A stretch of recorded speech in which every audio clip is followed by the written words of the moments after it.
RDTDaily.com presents a Tarabuster with comedian Tara Devlin. What's up? All right. Guys. Thanks for hanging out. This is Unapologetic Liberal Talk on the right side of history. Decency, dignity, democracy, humanity. And we need it. We need more of that. I'm getting a warning the stream is not streaming well. I don't know. Maybe we'll see what happens. I might have to restart the stream. This has happened before. All right. If you are on, let me do some plugs here. Thank you for hanging out. Like I said, this is Unapologetic Liberal Talk on the right side of history, decency, dignity, democracy. If you want to hang out with the greatest chat room in American history, come on over to youtube.com/C for channel/Tarabuster. And I see Jim in the chat already. Thank you, Jim, for your super chat right out of the gate. Jim is the best. Hello, JD. Nice to see you. I hope, hope we have a lively crew tonight. Since it is the holiday weekend coming up, so people might be doing other things, getting ready to mourn the end of American democracy, the end of the American experiment. I don't know. I guess let's not go quietly into that night. Rage against the dying of the light. I suppose that's what we could say we're doing here. It is absolutely frustrating. And in fact, a couple of shows, or maybe it was the last show, I saw what people were talking about in the chat room, saying how everyone that they listen to, every liberal podcaster or talk show host like me, is screaming about Democrats growing a spine, and the actual Democrats out here on the front lines at the barricades are unapologetically fighting on the right side of history and fighting for this grand experiment that so many have fought, bled, and died for. And yet we have the leadership of the Democratic Party doesn't seem to be able to muster the same, I don't know what it is, passion. Watching Chuck Schumer read his statements. I mean, get the F out of here. You know, I don't even know what to say. Every time I see Chuck Schumer on C-SPAN, he looks down, or he reads, this is appalling, this is un-American, it's boring. And have the Democrats been paying attention at all that we have this filthy fascist carnival barker on one side, and then we have Democrats reading a boring litany that nobody's paying attention to. And it also doesn't seem to, when I listen to Chuck Schumer, there's no passion there. Even when, I mean, you would think Nancy Pelosi reading the poem that she read after they destroyed, they destroyed Roe v. Wade and sent women to die in back alleys, you think she might have mustered some passion in the meantime. But this is not what I want to talk about tonight. But what I'm saying is we need to fight.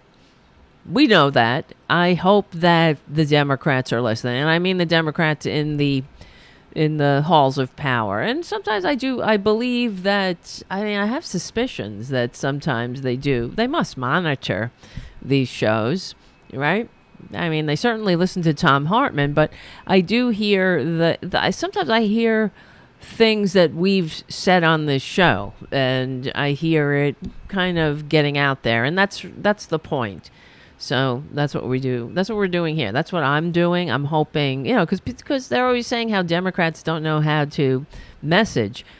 I don't know why. This is how you message. You message without apology. You don't apologize for being right and leaving no one behind. You don't apologize for that, for putting e pluribus unum into action. There's nothing to apologize for. And that's part of why, in my opinion, why Democrats we do. I could say we lose despite winning, despite receiving the most votes. But all of these rigging and gerrymandering took place while, Chuck Schumer and was reading from his Cliff Notes with his head down in a monotone voice on the Senate floor, and Nancy Pelosi was reading a poem. So it's time, in my opinion, it's time for the new guard. Look at because for real, if you're in positions of power while all of this you've allowed this to happen over decades, isn't it time to groom the new generation or mentor them, put them in the front, follow the younger generation, because this is the shit show we're leaving them, or they're leaving us. I'm not young, but I'm certainly not ready to drop yet, so I'm going to be around here a little bit longer, hopefully. Obviously nothing is guaranteed, but I do hope be careful what you wish for, because I always if one of these violent scumbag incel freaks takes a pot shot at me, the show will definitely get some good publicity. So, all right. And thank you, Richard W., for your super chat. And we got a good chat room happening. So let me do some plugs. If you can, please become a patron at patreon.com. This is how we keep the show going and growing. It is the bottom line. You want shows? We're in this together. It's part of E Pluribus Unum of the Tarabuster community. If you can, $2 a month, $1 a month, whatever the hell. It's good. It's good for me psychologically too. If I know that people are supporting the show, that helps. And also to support the platforms that run the show, like Rokfin and what else? Oh yeah. APS Radio News. That's a new platform that we're on, that Tarabuster's on, and that's great. Support APSRadioNews.com, please, and FYINation.com. That's another independent liberal radio station. Verdant Square Radio. Okay. I don't ask for much, do I? I may ask for it over and over and over again, but it's not much. How about giving the show a good review on iTunes? That helps. Can somebody go there now? I should put the freaking iTunes thing in the chat. Let me do that. All you gotta do is Google Tarabuster iTunes. It comes right up. It's just good that I'm just saying. It helps get the show up in the freaking algorithm instead of being suppressed. And I do believe in many ways, we know this. We know this for a fact, that they suppress the liberal shows because they don't want to give the right-wingers, the fascists. They're very touchy, the fascists. They don't want to give the fascists a feeling that they're being picked on. So they have to do both sides. Both sides are the same. Yeah, so July 4th, thank you, Richard W. in the chat. July 4th, 2022, the United States is 246 years old. Jesus Christ. And it's not even 250 years old, and we're already swirling the bowl under this greed-centered minority death cult. That's what it is. We have work to do, and I don't know. I'm pissed off today. I really am. I'm just pissed that I have to ask how much longer we got to take it. But the thing is, this is what Republicans do. Whenever they get power, whenever conservatives, let's put it that way, they overreach. They can't help it because they hate democracy. They can't. They like I said, they lack the fundamental majority to function in democracies. So whenever they get power, they of course pull the ladders up behind them and this is what they're up to. And then it's like a smash and grab. One of those videos you've seen where people like smash through the whole bunch of criminals converge on one place at the same time. And they're all smashing and running. That's what it's like, because they know that nobody wants their shit. Nobody wants what they're peddling, and it is bullshit. So now we're under this tyranny of this minority Supreme Court, this illegitimate Supreme Court.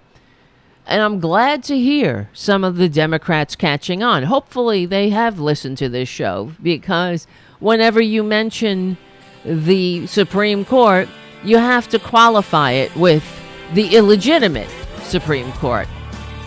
This is Tara Devlin. I'll be right back. So that's part of messaging. Illegitimate court. Let's just dive into a few stories that I have on the list here, and it never stops. Like, for example, this is, I mean, the fucking Supreme Court. This Clarence Thomas, this Uncle Clarence Thomas clown. Where do we live? I cannot believe that we're under this cult. So Clarence Thomas, here's from Salon. Brandon Gage wrote, Clarence Thomas claims that COVID-19 vaccines are made with cells from terminated pregnancies. Like, here we fucking go. First of all, that's bullshit, but okay, he's only a Supreme Court justice with a cult following wife who is in the middle of a coup, helping a coup happen. I mean, is this real? Is this happening? Somebody pinch me. Could you imagine? Let's play the game. If the shoe was on the other foot, imagine what the Republicans would do. You know, imagine if the Democrats for the past 50 years received fewer votes, but still held the majority. Imagine if the only, I mean, what's the statistic as far as there's only been one president in the last 50 years, one Republican president that received the majority of votes from the American people. That's an abomination. And this twice impeached con man, this dirtbag, this greed-centered coup plotting freaking criminal dirtbag, put illegitimately three scumbags, three dishonorable pieces of dirt on the court. Who have no, I mean, and then you see Ketanji Brown Jackson. God help her, going into that court. She's got more qualification. She's more qualified than the entire 6 nutbags on there put together. And you know she's going to have to bite her tongue and dealing with these freaks. Here's the article. United States Supreme Court Associate Uncle Clarence Thomas claimed on Thursday. Wait, hold on. Let me see if my audio's crackling. Crackling in. You guys will tell me if it's bad. Crackling and schmackling. Oh wait, I meant to. I have so many things to do. That's why I need more patrons. Somebody dropped off the patron page and whatever. That's why we just need more freaking pay. I don't know. What do? I'm sick of it. What do I do, guys? You can be my therapist tonight. What do I do? Let me see. I'm just texting somebody. I forgot to text. All right. Yeah. Like you need to hear. This is a show. So it's silent, of course. Okay. The conservative justice's statement came in a dissenting opinion on a case in which the Supreme Court declined to hear a religious liberty challenge to New York's COVID-19 vaccine mandate from 16 healthcare workers who could go fuck themselves, frankly. You know? These healthcare workers. I was thinking about it today, actually, because I was on that friggin' Neighbors app, or Nextdoor app. I call it Neighbors it's stuck in my brain as Neighbors. Next door, and somebody was like, because people were talking about the Supreme Court shoving women into back alleys to die, and someone was like, yes, my body, my choice, like the vaccine. Like, fuck you. You know, they think they're cute with this shit. Like the same people screaming, trying to co-opt that that chant, my body, my choice. They don't give a shit about your choice or your body. And they're a bunch of hypocrites. And frankly, I wish they would just get the hell out already. Move to a desert island. Move. Take your cult and your con man and go to Liberland. Go to a desert island. Let's stop fucking with e pluribus unum. You can't handle it. It is so clear that you hate the general welfare. You hate your fellow Americans. You cannot exist. You can't coexist with people who don't 100% agree with your freaking sky spook and every other ideological nut job fever dream you have in your skull. You can't handle it. But you see, it's always the other way. We have to handle their shit, and be like, oh, it's respect their friggin' stupid choices in life, like having 19 kids and counting and shit like that. Nobody's going in there and telling them not to have 19 kids and counting, are we?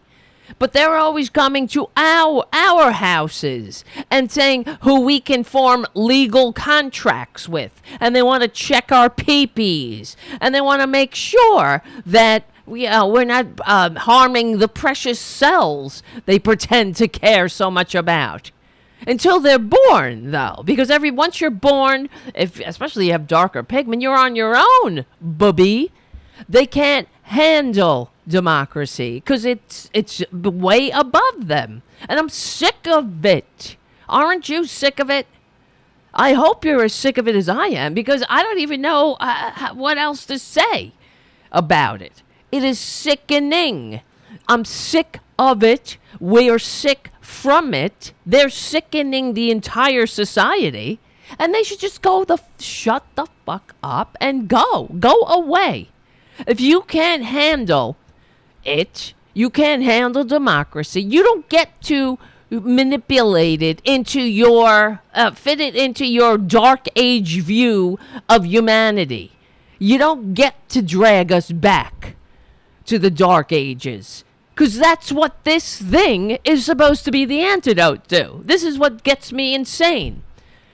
I don't give a shit. You can wrap your manias in the veneer of legitimacy all day long, but this thing was born from the liberal age of enlightenment, and it is supposed to be the antidote to everything they're up to. You understand? Everything they're up to. It's no coincidence that Tucker Carlson is doing an autocrat tour. An autocrat love fest. That in any other world, any other democratic society that's functioning, this would be an abomination.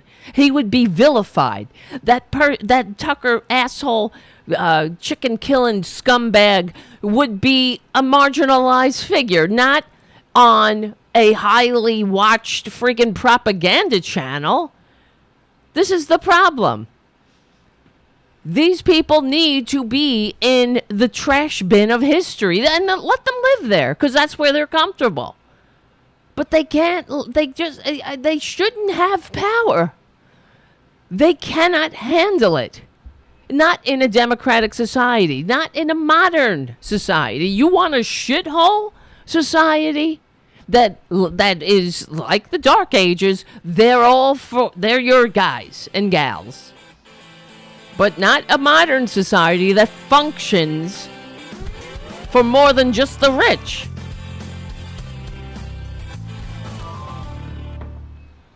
I'm just sick of it. What can I say? I hope you're sick of it too. Thank you, Winston. Winston is agreeing. He's sick of it too. That's right. Winston says, yeah, if they don't like America and what it stands for, go Galt. Exactly. Go Galt. Get the fuck out. They're always threatening to go Galt, right? That's the other thing. And thank you for reminding me. Oh, go Galt. They're going to shrug. Well, shrug off already. What are you waiting for? Shrug the fuck off. Get out. We don't need you. I'm just tired of their propaganda channels being treated as if they are legitimate. This is the other thing. We need to stop this as normal people, as Democrats, as progressives, as liberals, as people, as non-Republicans / normal people. People in power need to stop, like Chuck Schumer needs to stop treating Fox News and every other channel on the right-wing scumbag set. They need to stop treating them like they're legitimate news outlets. Any news outlet that makes its viewers less informed than people who watch no news at all is not a news outlet. It's a propaganda channel. And we're divided. Now I was listening to Tom Hartman, and he mentioned something. It was a show that was a couple of days old, and Robert Reich apparently wrote an article warning against prosecuting Trump. Let me see. I love Robert Reich, but... And let's see, Robert Reich blog. And he was saying if we prosecute Trump, he was warning against it, saying that it would make a martyr out of him and it would tear the country apart. And he's already a fucking martyr. The country's already torn apart.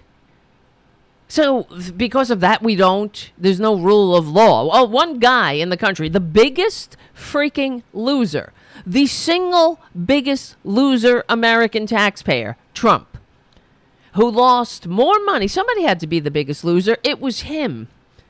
You goddamn cultists. It was your dim Führer, your dim leader. You dumb Führer. He was the biggest loser American taxpayer, the biggest parasite this country has ever been inflicted with. He's nobody.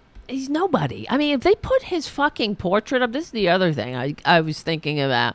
You know, usually in normal times or normaler times, the current president will have a portrait reveal as a nice little gathering with the former administration and have a viewing of the presidential portrait, and as it's hung and anybody hangs that con man's picture up.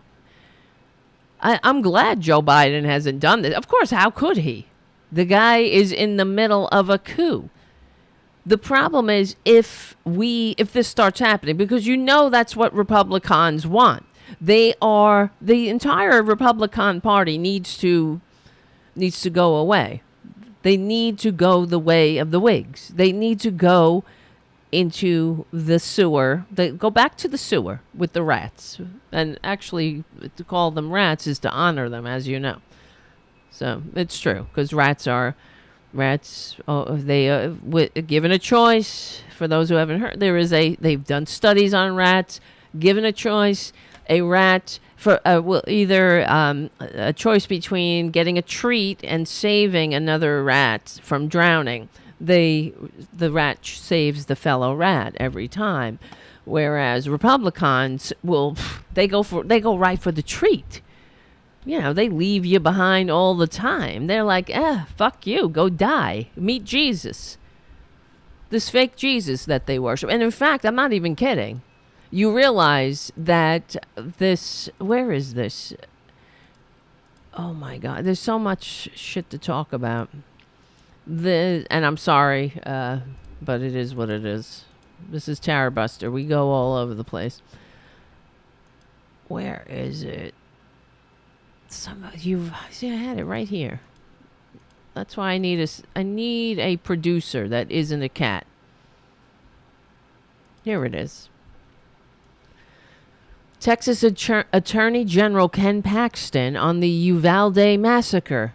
God has a plan. That's their plan, is God. God.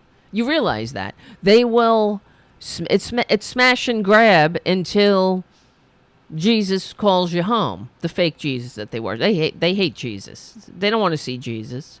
They want to glom up all the earthly rewards, and they want to pretend to love Jesus. Well, but if Jesus exists, wait till he gets a hold of them. But anyway, I missed this. I couldn't believe I missed this. But it's a fire hose of offenses constantly. But this is what their answer to children turned into red mist by assault weapons in school. It is so disgusting. He says, life is so short, no matter what. The Texas Attorney General, who backed Trump's coup, said, and he opposes any new gun legislation. Attorney General from Texas, Ken Paxton, recently said that he would that he would tell parents of young children killed in the Uvalde massacre, quote unquote, God has a plan. Can you fucking believe these monsters? And who votes for them? Did you guys see this? Paxton, who took the leading role in the failed Supreme Court case aimed at overturning the results of the 2020 election, went on a media blitz to fight calls for gun restrictions shortly after an 18-year-old shooter killed 19 children and 2 teachers at the Robb Elementary School in West Texas town of Uvalde. In an interview with right-wing radio host Trey Graham, Paxton acknowledged that it's difficult to give comfort to families who've lost their kids because you have to pretend to be human, I guess. You have to muster some kind of emotion, some empathy that you overheard, you saw on TV once. And you can't do it. You just can't bring yourself to do it because you're sick. There's something damaged in these people. You understand? They're the outliers. Human beings we have emotion, we have empathy. That's the way Mother Nature made us. So we could not be assholes and do nothing when children are killed by assault weapons needlessly. It's your right. It's your right. That's the thing I keep hearing from right-wingers. It's in the Constitution. Of course. Let's not go there again. Well-regulated militia. Join the fucking I don't get it. Okay. No one mentions that. I don't really understand why. But Paxton acknowledges it's difficult to give comfort to families who lost kids. And he goes, if I lost one of my children, I'd be pretty devastated. Pretty devastated. Oh, how emotive, I guess, especially in a way that is so senseless and seemingly has no purpose. Yeah, it's freedom, right? It's your freedom. I think, I don't understand, really. I can't even imagine what it's like for the families who've lost children. It's not they haven't lost them. They know exactly where they were. They sent them to school to get an education in this fucked up country, destroyed and turned into a shithole by Republicans, into a blood-soaked madhouse, greed-centered, kiss-up, kick-down madhouse by right-wingers. That's their mistake. That's all they did. They sent their kids to school in this fucked up country. And they were murdered for no reason other than Republicans are greedy. They're cowards. That's all it's about. It all comes down to greed, because they're getting paid. They're getting money from the NRA. They don't want to offend their masters, their true masters. They don't work for the people. Obviously. What government, what representative allows this to continue? Kids to go to school and get massacred. In what fucking bizarro world do we live? In an interview with that's what I said. Paxton acknowledged it's difficult to give comfort because it's all about him. I don't know what to do. I'm expected to give comfort to these fuckers. Oh, can we move on? And get back to Trump calling somebody a fat pig?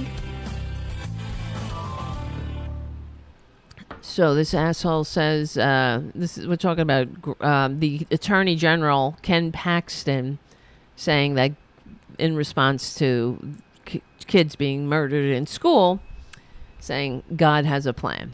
That's all part of God's plan. No, it's not part of God's plan.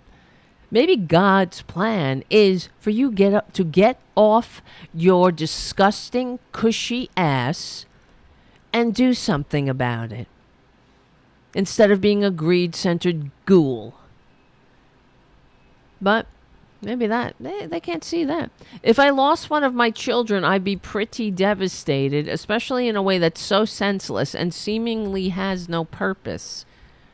I think I would just have to say, if I had the opportunity to talk to the people, I have to say, there's a plan. There's always a plan. I believe God has a plan. Fucking people. These people. Life is short. No matter what it is. Life is short. We're talking about 8-year-olds. 6-year-olds. This piece of shit, he got to live a life. He got to grow up. He didn't have to go through live shooter drills when he was growing up. This is a new phenomenon. He got to grow up and he got to get big enough so he could be a greed-centered ghost of the Gilded Age and beg masters to trickle on him, and so, as long as he's a mouthpiece for autocracy and sickness. I believe God always has a plan. Life is short no matter what it is. And certainly we're not going to make any sense of it. You know, a young child being shot and killed way before their life expectancy. That's the best he could muster. You understand where the fuck we live? It is so incredibly vile. In any other functioning world, that person would be a pariah. He would not be an attorney general. He's like, these Republicans are damaged. They are fucked up. I have my fucking issues, but at least I go to therapy. I do shit about it. You know what I mean? To the best of my ability, and I'm not saying I'm the greatest person on earth, we try to get better and we try to, be a good person and fucking not be a piece of shit. That's the point, right? But all of these Republicans are just selfish. It is their guiding light is selfishness. I don't know where they think this Jesus of theirs agrees with this kind of madness. It's unbelievable. Paxton's comments came ahead of an emotional testimony by parents of Uvalde victims in the House last week. Kimberly Rubio, whose 10-year-old daughter Lexi was killed in the attack. I can't even imagine. How did this fucking woman, I'm just cursing because now I'm cursing. She wakes up every day with a hole that cannot be filled, ripped from her chest. And I know, when Joe Biden always says it's like a black hole, wanting you feel like you're going to get sucked in it. That's really the truth. That's what grief feels like. But I've grieved in my lifetime, and I've told you some stories. 2010, I lost my mother. Exactly 3 months to the day later, my father died. And then not to the day, but 3 months later, my little cat died. It was it was a really shitty year. And I remember thinking like, how am I going to get through this? Every day, waking up. For me, it was the morning, when I wake up. That's at night. I felt, I guess, I don't know, I was tired, but it was the morning for me. Some people get it at night. They get the crushing realizations come home at night. But for me, it was the morning. I would wake up and feel that horrible emptiness, and this just, it's grief. But I can't. It's normal. That's the normal cycle of life. Where you lose your parents. Right? It's not supposed to be the other way around. I cannot imagine a child. You're a beautiful child. You send them off to school, and some sick fuck murders them because they're allowed to be armed in this sick ass country. And it all comes down to greed. Greed, that's it. And knowing nothing will be done because of greed and the right wing illegitimate, the just incredible illegitimacy all around us of this tyrannical minority death cult. This selfish, greed-centered, anti-American, anti-democratic death cult that has no interest in democracy. In fact, it's worse than that. If you don't have an interest in something, they say the opposite of love is not hate, it's indifference. Right? It's true. Because hate is an emotion, right? You're still attached to whatever you're hating. It still triggers you. But they're just indifferent about the general welfare. They hate this country. Not only do they, I wish they would just endure, just shut up, go have your 19 kids and counting, go down your Q hole, and go sit in your basement with your friggin' tinfoil hat and say the N-word and do whatever the fuck makes you whatever. But leave us alone.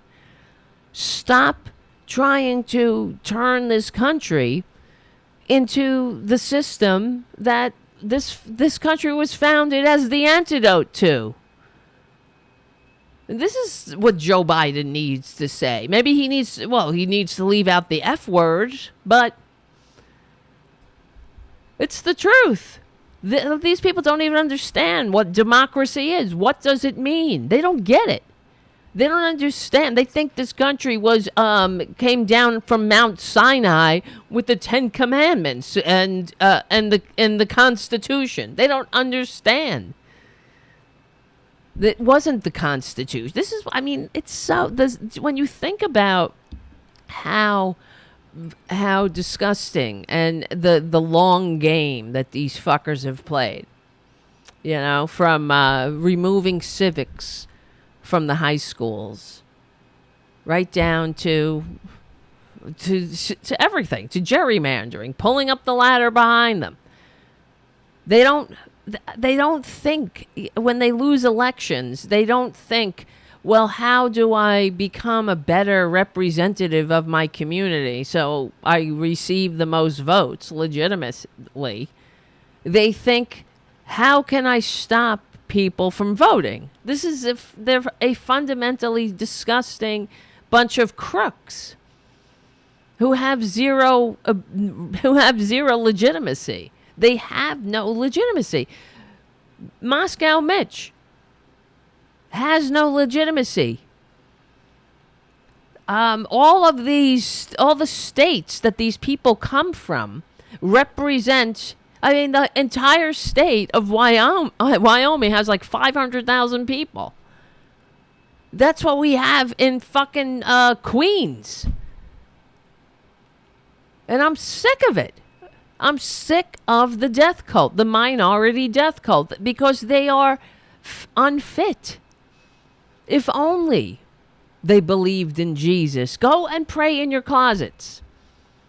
If only. But we got to get a lecture. When kids are massacred, we got to hear the best they can do is say, oh, well, God has a plan? I don't get it. How do these parents live and walk through the day and listen to this shit?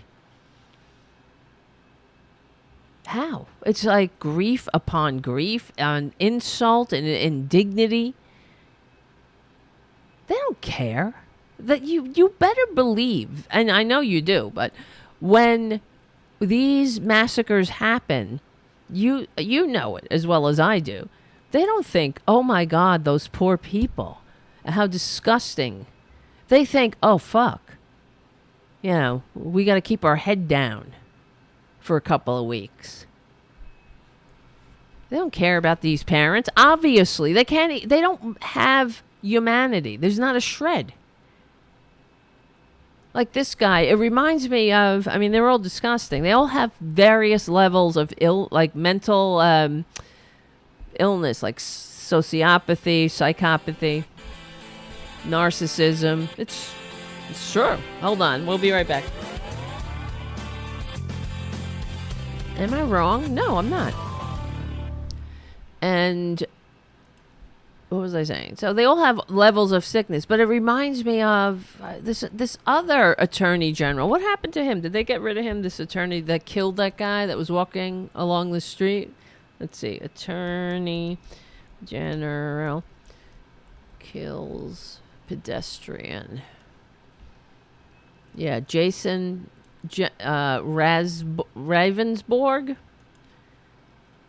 He was impeached. He was finally impeached. He's the guy that we talked about him when it happened. He killed somebody. He killed a guy who was walking down the street because this guy was fucking texting, and they knew it because they had the phone transcripts and they could tell. He was on his phone texting somebody speeding down a dark road. And this man was walking. He had a flashlight, a giant, very bright flashlight, as he should, because he was walking down a dark road. And everybody could see it. And he hit this guy, and he killed him. And then he proceeded to lie. But he let the guy lie in the ditch to die. The guy could have been alive. And then he lied to everyone's faces. First of all, he left the guy in the ditch, and then he went, if I remember correctly, he said that he went back like the next day, and he turned himself in saying that, I think I hit an animal. I think I hit a deer, except there was a man's face impression on his windshield and glasses inside his car. So the guy was wearing glasses, and his face crashed through the windshield, but it was a deer. I don't know what fucking deers wear glasses, but...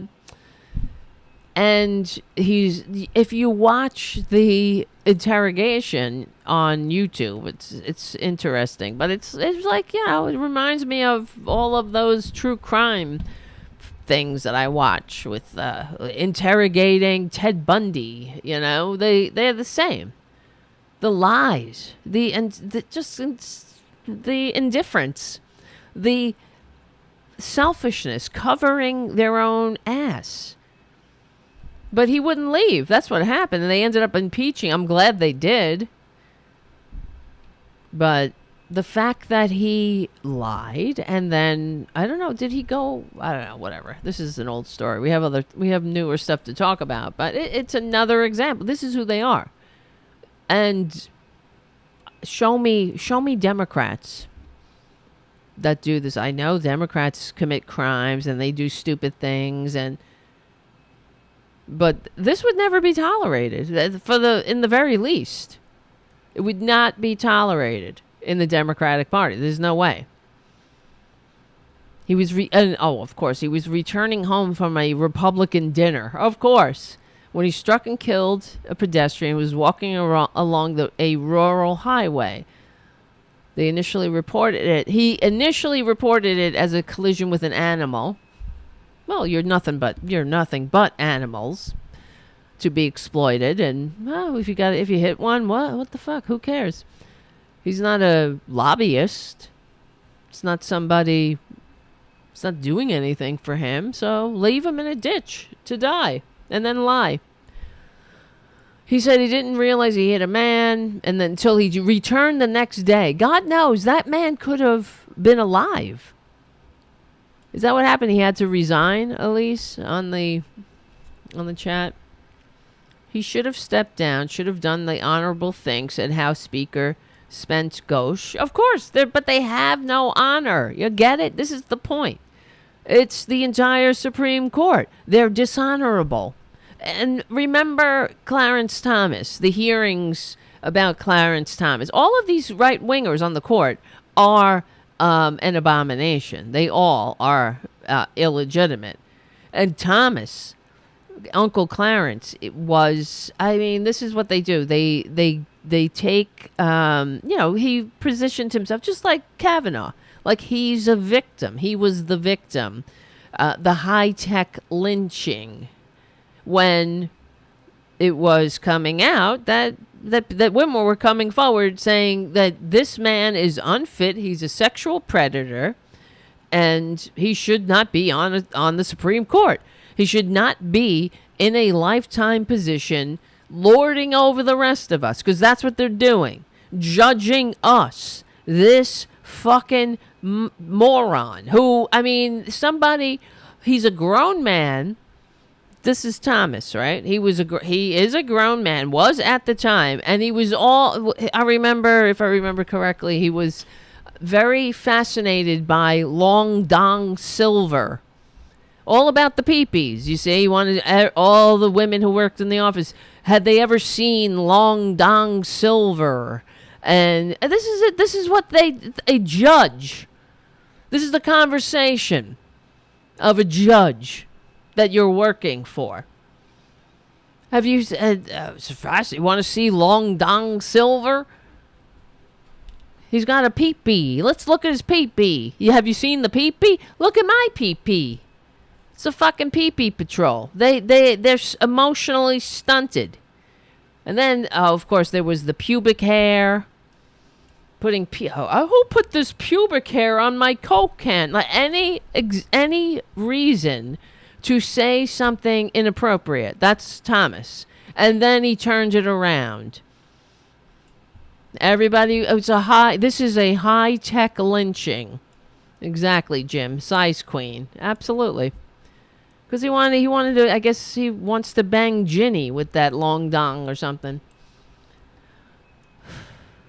A high-tech lynching. Yes, everybody's picking on it. Like Kavanaugh, Revenge of the Clintons, and all of that. It's the same thing that we have to endure with these fucking unfit monsters. And now, these illegitimate scumbags, and they're all illegitimate. I don't care if Amy Coney, resting bitch face, handmaid Barrett, was somewhat composed during her hearing. And Gorsuch, they're both dishonorable scumbags.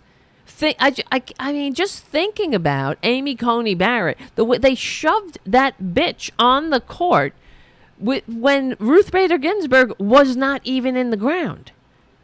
She was still lying in state, and these scumbags played their dirty tricks. So this court is illegitimate, and something needs to be done. But what are the Democrats doing? They're fucking reading poems. Okay. We were talking about this on the other show, so I'm sorry. I'm beating a dead horse here. I see Shannon in the chat. Welcome, Shannon. Welcome everybody. Welcome Elise and Play Dave and Winston and Jim. And I think I saw Haiku in there. Am I wrong? And Mark, our millennial correspondent, is he here? I'm taking attendance. Terry Taylor. Thank you. Oh, Matt. I see Matt. Hello, Matt. Where is our millennial correspondent? Uh-oh. You know who's coming over? The producer's coming. Shit.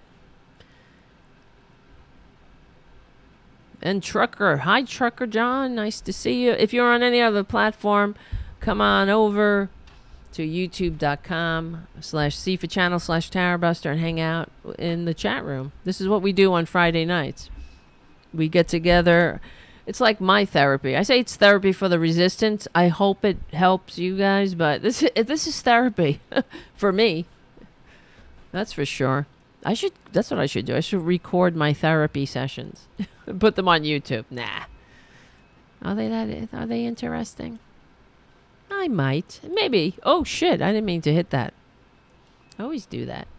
I just wanted to show you Tara Jr.'s here. Hello? Say hello. No? Nothing? Okay. He's a good boy. As long as he stops his bullshit. You okay? Yeah, they're all... So, but to get back to what we were saying. They're just illegitimate, immature, and incapable of functioning in a democracy. Look at their standard bearer. Look at him. He's an infant. He's an emotionally stunted scumbag, but he has the intellectual curiosity of a 2-year-old. And well, no, that's actually not true. 2-year-olds are not that stupid. He's got the pee-pee, the greed, everything that's there that is supposed to be, that really isn't valuable in life when it comes down to it, Like, no one is laying on their deathbed. Maybe Trump will. But laying on their deathbed saying, gee, I wish I had sold more non-FDA approved Trump Network vitamins in that multi-marketing vitamin scam I was running. Usually people are like, I fucked up my relationships. Whatever, shit like that. So where is this? Somebody wrote, let me just read this. Trump's puerile humor. The sarcasm on the part of this, this was written in 2020. Hold on, guys. This is Tara Devlin. Thanks for hanging out. I'll be right back. So I just saw this headline. It interested me. Trump's puerile humor, but it is a couple of years old, when he was still squatting in the White House despite receiving fewer votes. The sarcasm on part of the President of the United States was awfully misplaced, despite the clarification after 24 hours that he had spoken with tongue firmly in cheek. And that's what they do. They'll say something dumb, like everything that comes out of their mouth. And if there's backlash in some form from normal human society, I was only kidding. Like, he was only kidding when he wanted you to inject bleach. Yes, that's what he's talking about. Trump cut a sorry figure with his suggestion to inject disinfectants to treat the coronavirus. Where the fuck? Is this real life? I mean, can somebody just pinch me and slap me? I know some right-wingers want to slap me, but is this really happening? Oh, whatever. I don't want to read this. Fuck this. Look at the cat is being cute, though. All right. You know what I want to talk about? A couple of things. So, because we're on a tight schedule on Fridays. Let me just see where we are in the scheme. Where do I begin?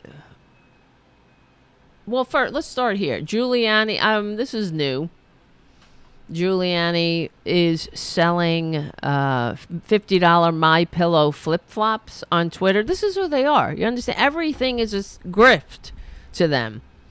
The selling out the United States is like, it is the equivalent of selling $50 flip-flops on Twitter. It's true. You never see Democrats. Show me. Somebody, I mean, you guys are all my producers, too. Are there any Democrats, former public servants, so to speak, public officials? Show me Democrats that are selling cinnamon diabetes cure or erectile dysfunction pills or what else? I should write an article on these. Well, and Giuliani. Did you know that Giuliani was literally, this is a couple of months ago, selling autographed 9/11 t-shirts? Hold on.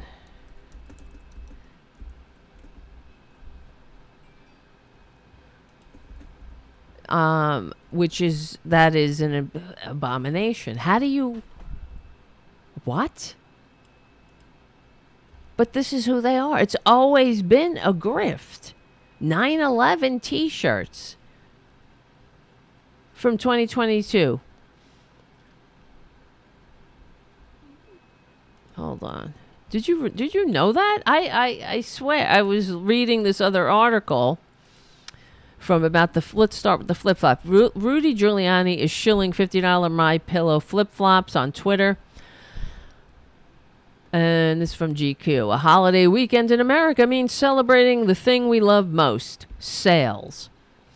Never one to opt out of pretty much anything, former New York City Mayor Rudy Giuliani is striking while the market is hot by promoting discounted foam sandals on Twitter. Well, he was also selling My Pillow shit on Twitter, too. This is who they are. The United States is the equivalent of hawking just junk to them. They don't give a shit. A coup lines their pockets. There is no altruism here. The ulterior motive is greed and selfishness. Great products at reasonable prices. Use code RUDY for additional savings. What the fuck? Look at this. Wait, I have it. Look at this shit. You cannot make it up. Could you imagine? Imagine Hillary Clinton doing this. You know, they hate her. The Revenge of the Clintons and all. She's so greedy. Imagine her selling sandals. Right? She was the senator from New York. Oh, they hate her. But she has more integrity. I mean, I hate even to say it. Than in her little finger. Than the entire Republican Party. All of them. Including your mama, your granny, your neighbor. None of them are off the hook. They support this disgusting cult. They're part of it. Shame on them. Great products at reasonable prices. Use the code RUDY for additional savings. What? And the graphic, too, is an abomination. Look, it's right out of a joke. If I was going to make a spoof, this is what it would look like.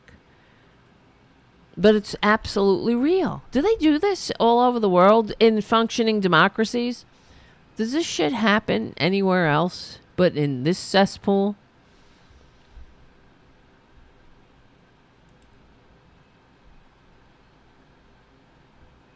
Only people who follow Rudy Giuliani can reply. because I guess he's triggered. The big lies. And the other things he's posting. The big lie is the January 6th committee. These people are so, go under oath. They won't show up and take the oath. Right? This fucking asshole's already lost his law license in New York and Washington, D.C. Hopefully they'll put his ass in jail. That would be rather satisfying. But yeah, so he's hawking these sandals, but a few months ago he was selling 9/11 t-shirts for $911. $9.11? Or $911. I don't know. Let's see. Rudy Giuliani, this is from The Independent, has come under fire for selling signed 9/11 t-shirts for $911. CNN anchor John Avlon, who used to work for the former New York mayor, blasted Mr. Giuliani for using the terrorist attack to sell merchandise. It is loathsome, which is the appropriate word for all of them, frankly.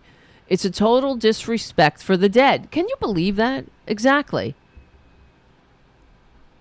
Imagine that's how, God forbid, let's say, I can't even think about it, Families of people who died in the World Trade Center or in these terrorist attacks. And this piece of shit who made his bones, right, on 9/11.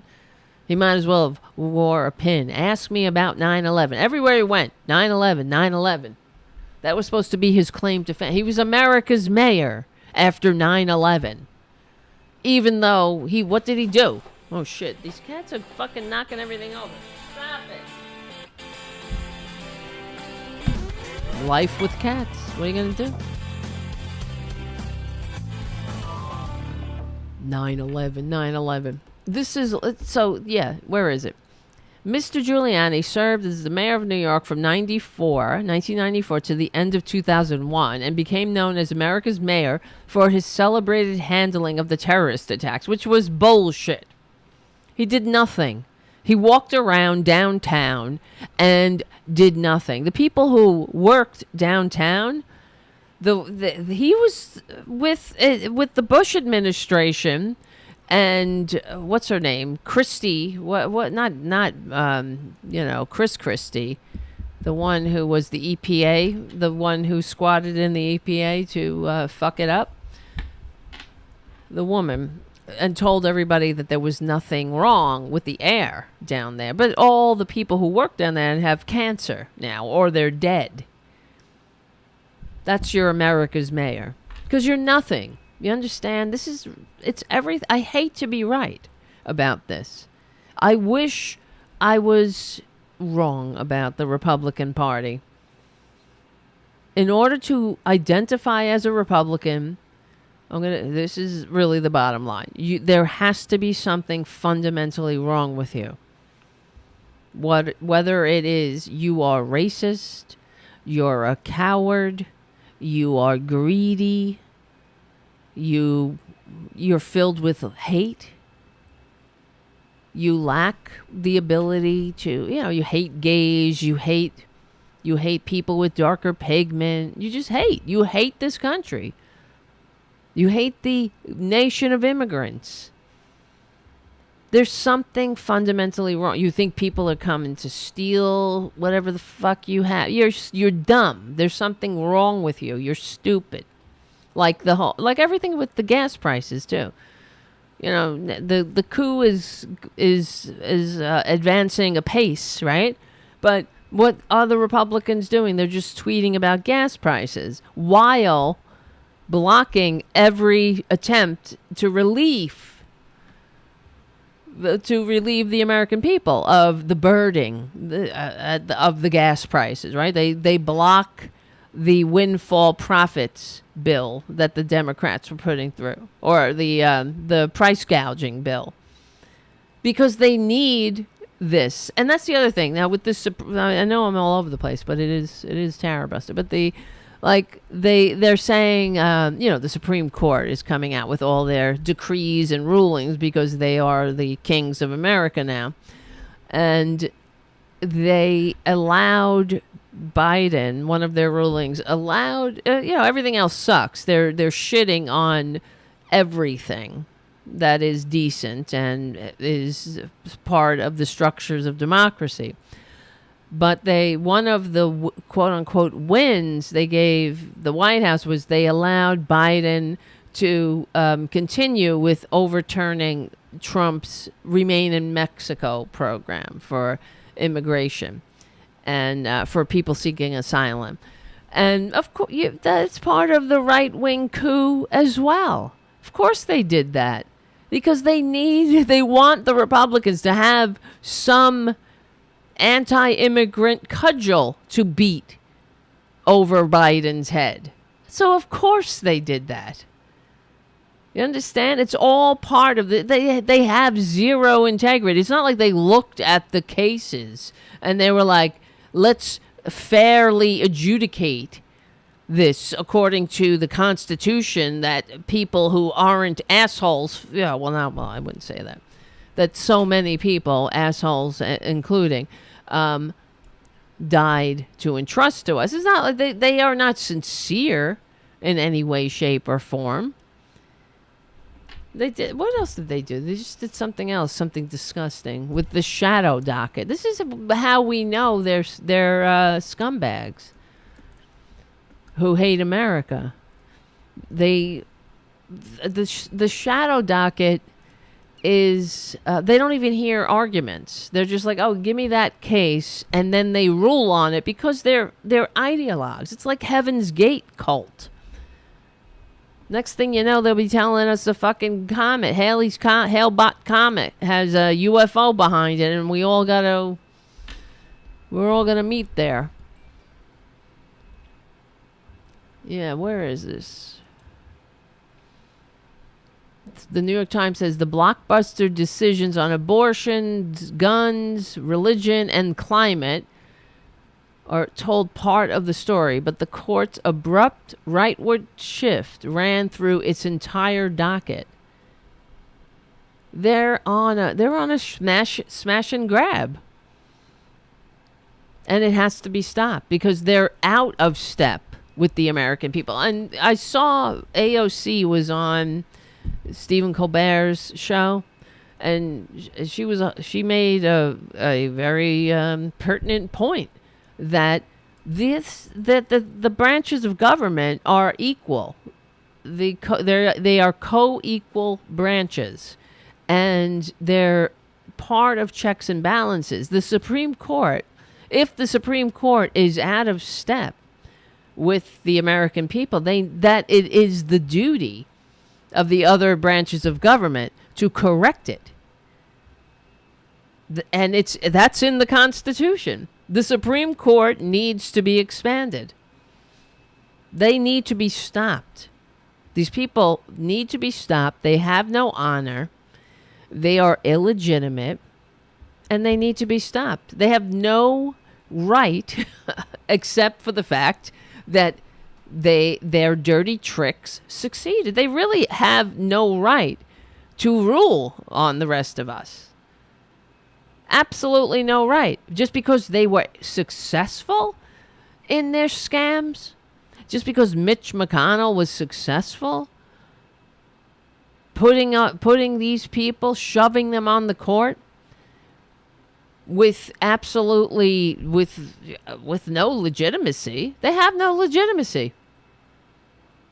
And that's the other thing she said, that it's part of what makes a democracy function is that the people they can rest assured in the legitimacy of the institutions. But we can't. No, this Supreme Court and what the Republicans have done to everything they touch, they have illegitimized the pillars of democracy. They've up to and including the Supreme Court. Unbelievable, right? The country is a majority normal people. All right, they always say we are a center right nation. No, we're not. We're a center normal people nation. And these fuckers they're not having it. This is a coup. So, what are we going to do? Oh, yeah, let me get back to Giuliani. Giuliani, sir. Yeah. Where is it? The shirts. I'm just talking about these shirts that he sold. Former district attorney for the Southern District of New York has since fallen from grace in the eyes of many, most recently because of him being part of the big lie, pushing the asshole's baseless conspiracy theory that the 2020 election was stolen. The shirts are being sold on the website for WABC Radio, where Mr. Giuliani hosts a program. The description on the page of the autographed shirts. I can't believe this. It's like I'm in the fucking Twilight Zone. Of the autographed shirts, 9/11. It's like, ask me about, Hiroshima. I don't know. Like, what's a disaster? It's catastrophe, and that is a disgusting. Ask me here. Let me sign these My Lai massacre shirts, which would be probably something they would like. The description on the page of the autographed shirt states that Rudy Giuliani will personally autograph the 9/11 shirt. And who will wear it, though? Who's the person that wears it? I want to know I just want to know. I want to interview them. I want to ask them what the fuck is wrong with them.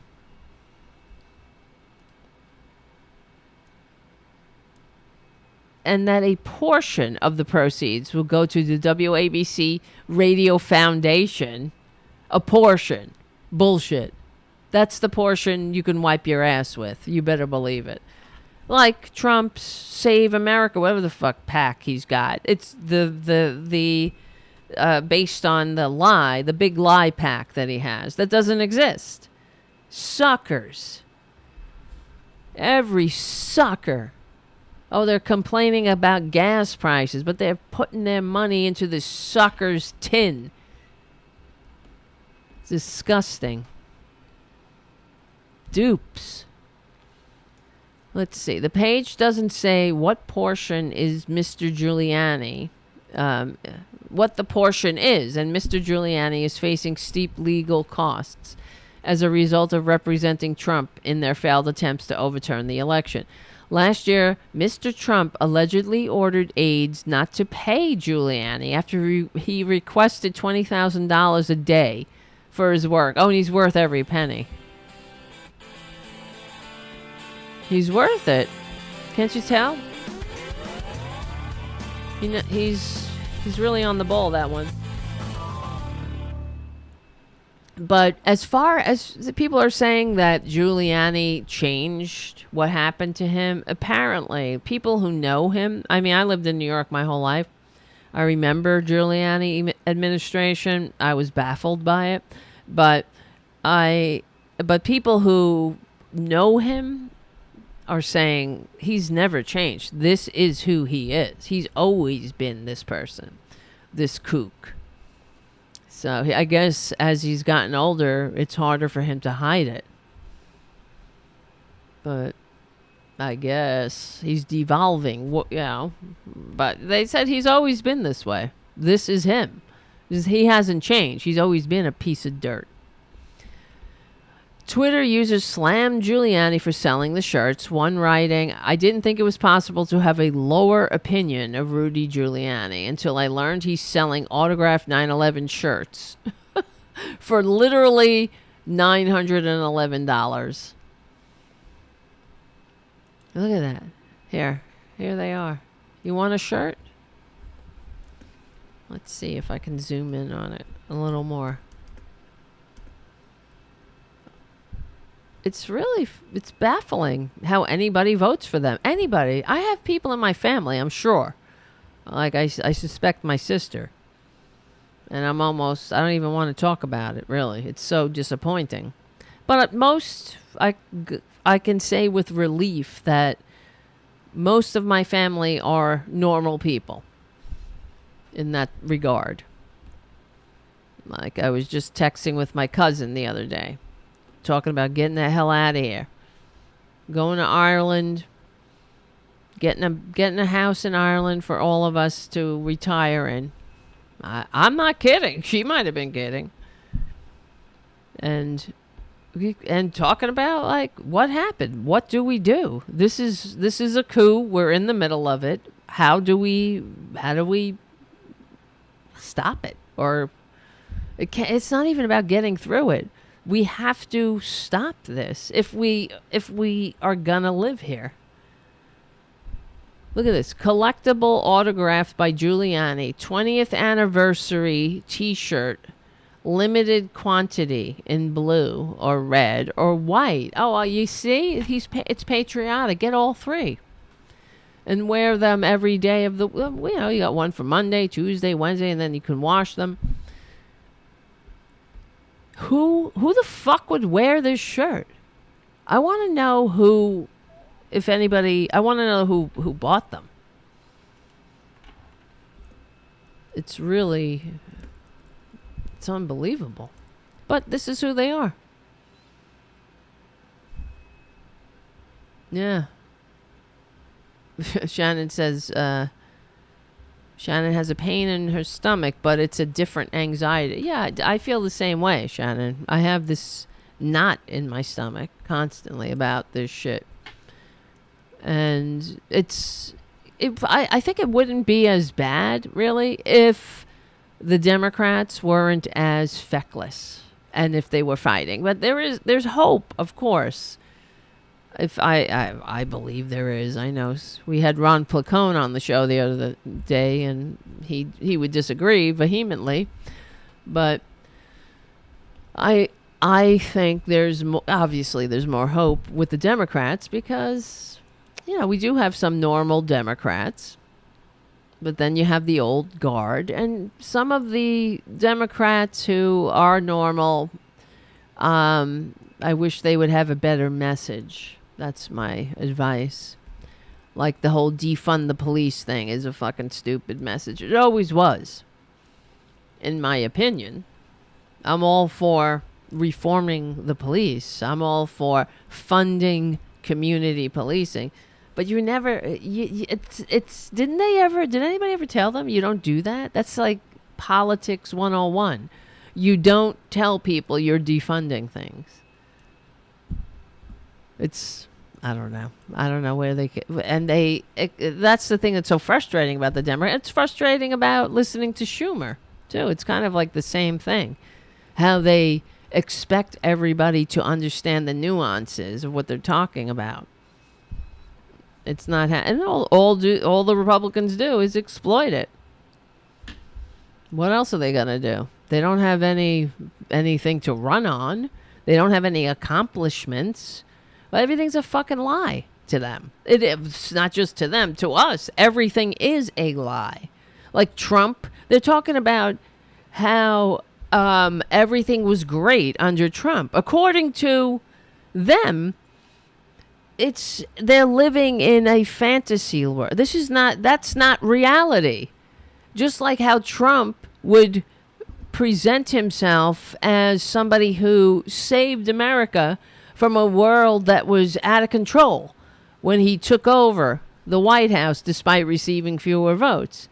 He would always present it like there was some kind of Great Depression happening when he was handed an economy on the ascendancy.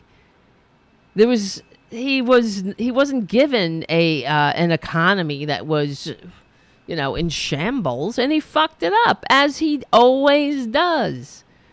But as he's wandering around Mara Moron, the Chinese spy trap that he's got down there, just going from, it's the story of the Biggest Loser. It really is. He's like the jerk, walking around with a chair and a ping pong paddle. I need this. I need that. saying how he won the election and how everything was great, walking into people's weddings, wandering in like some old fucking somebody with Alzheimer's, wandering around from room to room, complaining about how unfair everything is. Is this real life? Can somebody really? I'm not kidding. It's almost unfathomable. I remember years ago talking to Mike Malloy about these filthy fascist Republicans. But frankly, I guess I had a failure of imagination. I did not think they could go this low, with all the clowns in the clown show selling 9/11 t-shirts, a literal con man as a standard bearer. I knew the con and the fascism was just going along as planned. The greed-centered, kiss up, kick down, I got mine, sucks to be you, Republican ideology. But I never thought they would literally have a con man. You know what I mean? It is kind of a nightmare. And as they have this coup going on with the con man, and then they have their propaganda channels where Tucker Carlson is going around sucking autocrat ass, presenting this to the dumbasses, presenting this alternate reality, like democracy is autocracy, priming them, prepping them for the coup, for the life that is to come. It's not democracy. It's not the liberal age of enlightenment. It's not e pluribus unum in any fucking way. That's the other thing I hate about this goddamn Supreme Court. They're just chopping us up. Oh, everything goes back to the states. This is what they're saying. But so why even have a country then? I would rather keep my blue state dollars than send it to your shithole district that keeps voting for people like Lauren Boebert. Now, I know we have people who watch Tarabuster and listen to Tarabuster, and that's your representative. But I feel bad, I do. I feel bad. We're not, nobody's seceding, but I'm just saying.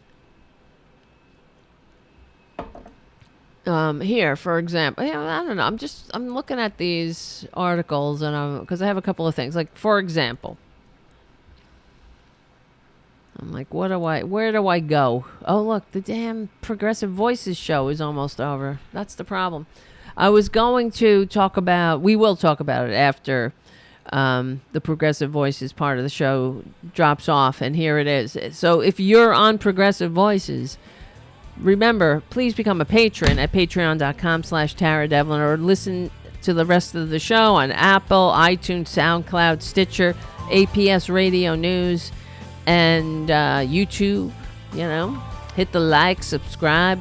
We got more show, so you're invited.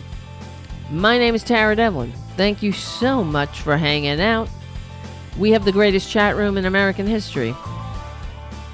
Come and hang out there on Friday nights, Eastern Standard Time, in the vicinity. We will win. They know it. That's why they have to cheat. We're on the right side of history. We're on the right side of decency, dignity, and democracy. My name is Tara Devlin, and I will see you soon. Not bad. Not bad timing. Okay, here. This kind of pissed me off. I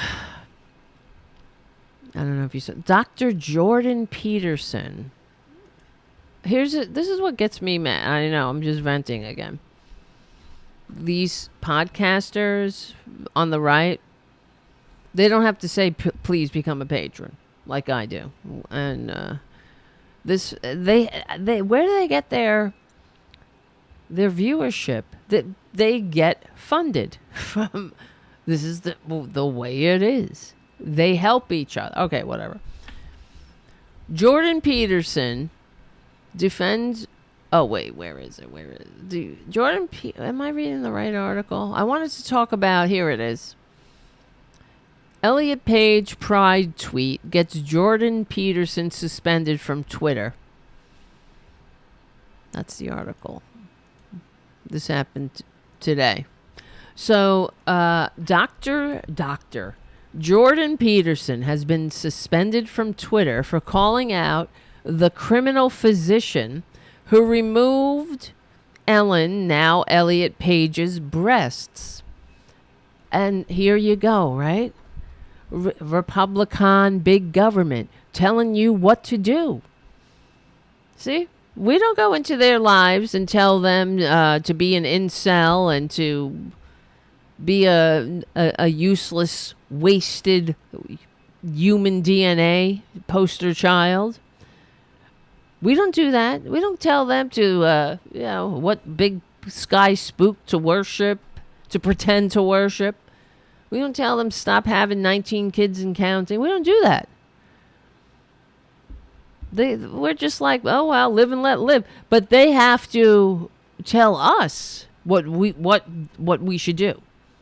So if you have the courage to live your authentic life, this is what they're afraid of. That's too much freedom breaking out there.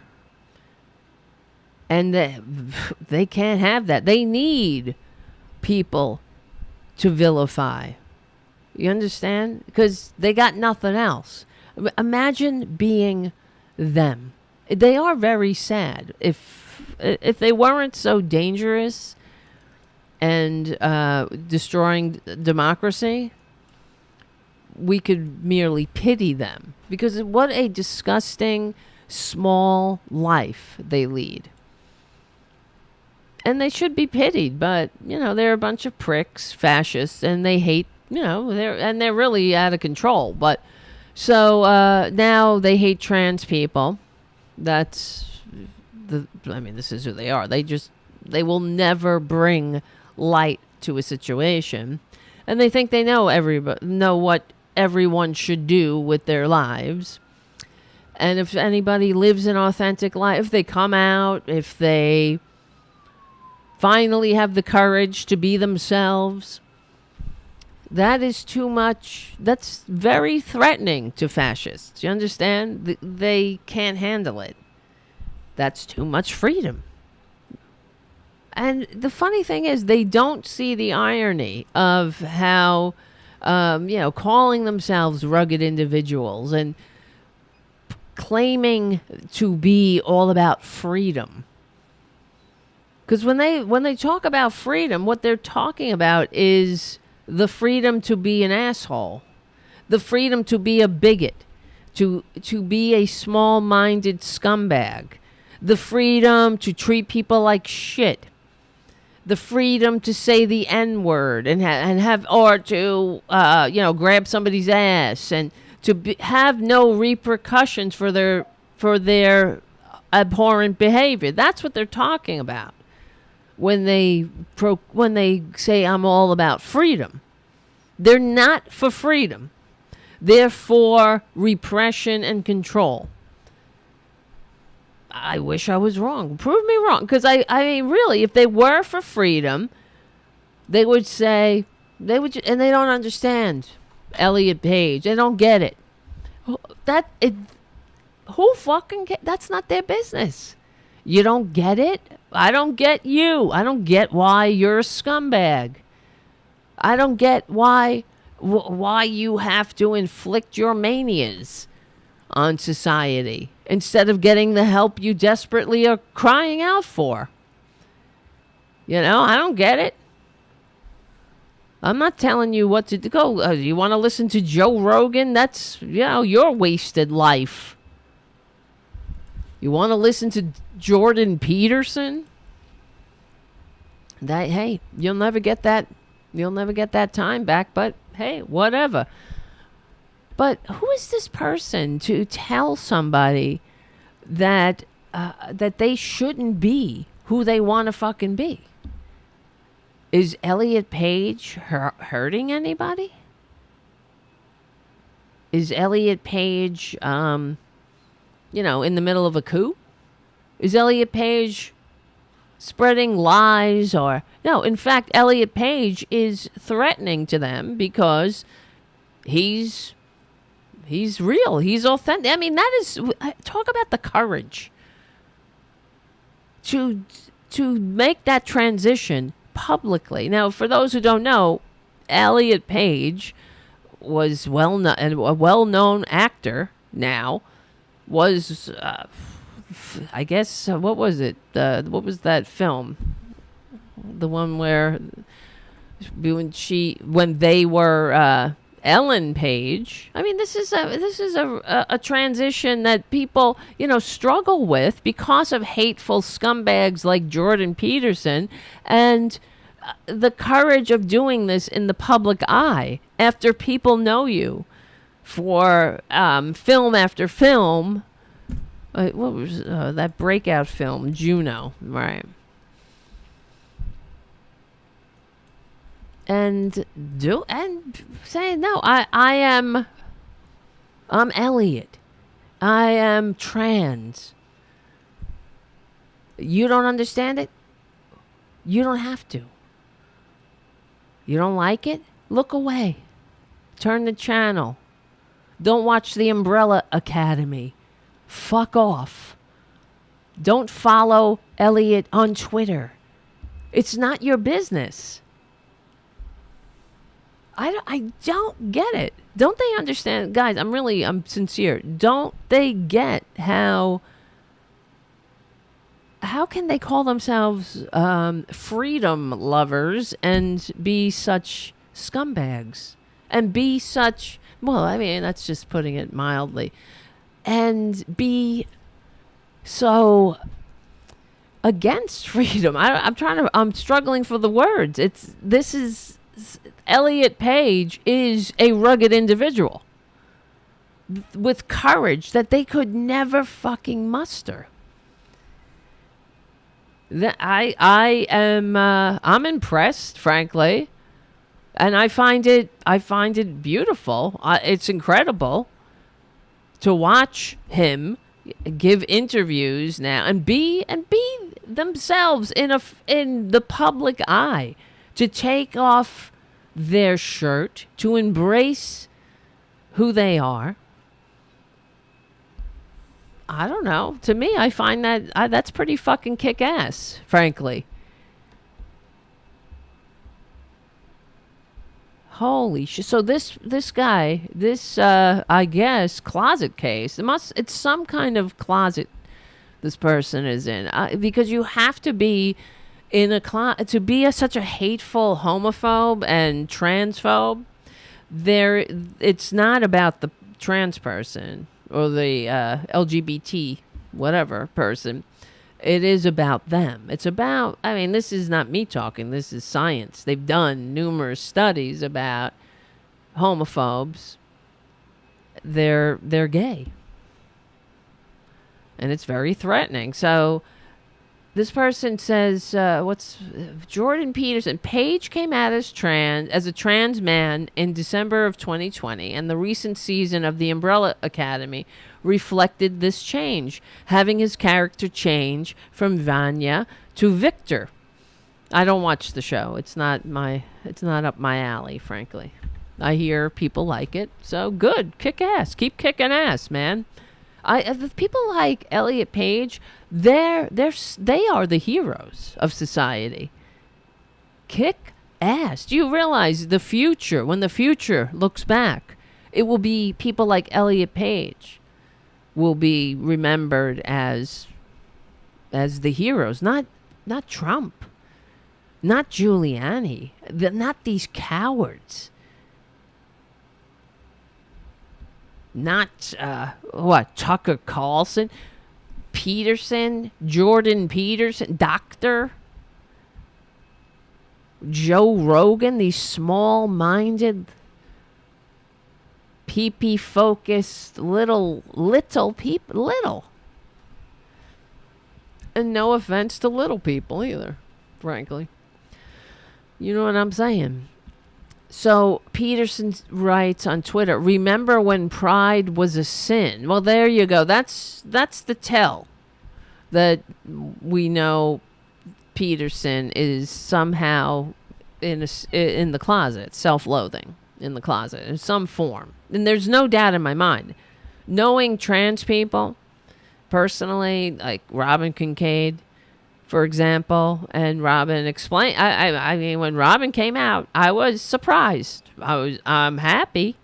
I'm happy for her for being herself. It's great to finally meet her after all these years. You know what I mean?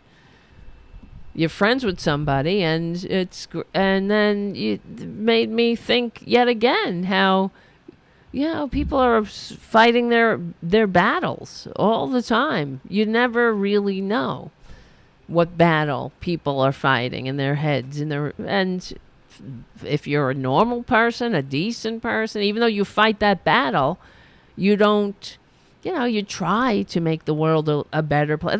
That was Robin pre-transition, always trying to make the world a better place, but then, just not truly herself. And I'm glad to finally meet her. And to know that my friend will, live the rest of her life as who she is meant to be, and doesn't have to die. When we step off this mortal coil, won't be somebody she's not. Won't be remembered like that. But be remembered as a kick-ass bitch, frankly. A badass bitch. That's the fucking truth. And same thing with Elliot Page. I find it's incredible. Good for him. You understand, when people like Jordan Peterson are triggered, that means we're going in the right direction. That is the tell. Just like you could tell that when he said, remember when pride was a sin. That to me says this person is somehow, jealous. They don't have that courage. Because if this person is out, if Jordan Peterson comes out as whatever they might be hiding, and you never know. And what I remember, what Robin told me, not that I'm not an expert, but it's the hyper masculinity. That's kind of what trans people who are struggling. I mean, at least Robin was saying was how she was trying to battle it, and that's why it wouldn't surprise me. This Jordan Peterson, because who cares? Otherwise, why do you care so much? Nobody, who cares? You just say, oh, okay.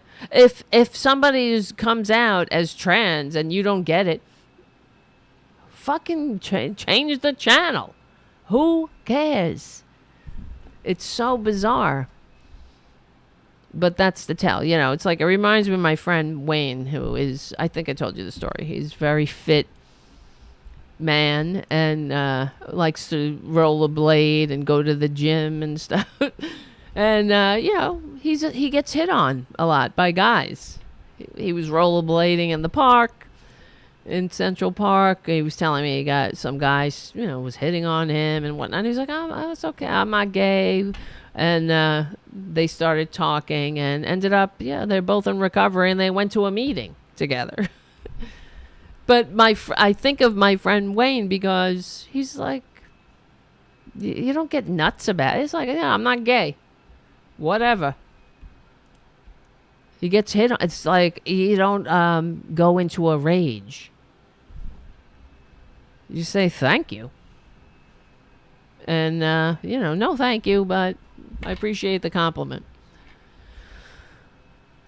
So let's see. Remember when pride was a sin, wrote Peterson on Twitter on June 22nd, the middle of Pride Month, of course. He continued writing to his 2.8 million followers, and Ellen Page just had her breasts removed by a criminal physician. Fuck you. Ellen Page. You see, they do that. They do that to Caitlyn Jenner. This is why I don't understand why anybody, first of all, is Republican or identifies as Republican, but why anybody who is trans or gay would identify as a Republican, because they do that to her all the time. They are so disrespectful. They call her by Bruce. They do it. You hear it all the time. Whenever she goes to some fucking gaggle of Nazis called CPAC or a Trump rally, they don't call her by her name. They think, and the thing is, they think it, and I hate Caitlyn Jenner. She's a dumb bitch, but they think that it somehow denigrates Caitlyn Jenner. But really, they shame themselves, and they don't realize that. It's like the Supreme Court. It's like Amy Coney, handmaid Barrett. She thinks that she's a Supreme Court justice, right? But she's shamed herself. She might have the moniker, but she's a dishonorable bitch. I don't care if she smiles in front of that red curtain when they take those pictures and she gets to sit on her throne and tell us what to do. Her actions said it all. Not even waiting until Ruth Bader Ginsburg was cold, until she shoved herself onto the court with the help of, Moscow Mitch's dirty tricks. So it seems to have taken a week, but the content of that tweet specifically got Peterson removed from Twitter. Good. As revealed by his daughter, Mikhail, whatever, Peterson, and his friend Dave Rubin. Michaelia, I don't know how to pronounce it, screenshotted the message. This is another thing, okay? We know that Republicans are, they hate democracy, and they don't get this whole America thingy, the e pluribus unum thingy, and how that's why. See, it's really in them. It's a fundamental sickness in them that they need a big daddy to save them from the world. And that's really why they hate democracy. You know what I mean? They can't help it. It's the authoritarian personality. And that's why they run. So this bitch, Michaela Peterson, the daughter of this homophobic, transphobic, most likely closet case, if you're asking me. Wait, hold on. I just fucking shut the thing.